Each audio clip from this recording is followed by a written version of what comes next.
Ang mabuting balita ng Panginoon, ayon kay San Juan.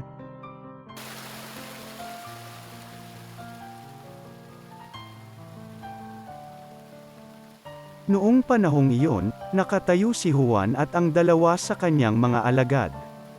Nakita niya si Jesus na nagdaraan, at kanyang sinabi, "Ito ang kordero ng Diyos." Narinig ng dalawang alagad ang sinabi niya, at sumunod sila kay Jesus. Lumingon si Jesus at nang makitang sumusunod sila ay kanyang tinanong, "Ano ang hinahanap ninyo?" Sumagot sila, "Saan po kayo nakatira, Rabi?" Ang kahulugan ng salitang ito'y guro. "Hali kayo at tingnan ninyo," ani Jesus. Sumama sila at nakita nila ang kanyang tinitirhan, at tumuloy sila roon ng araw na yaon. Nooy mag-iikaapat na ng hapon.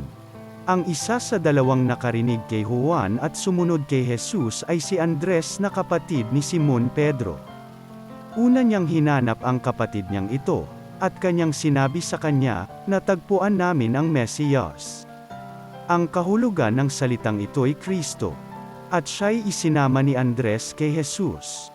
Tiningnan ni Jesus si Simon at sinabi sa kanya, "Ikaw si Simon na anak ni Juan.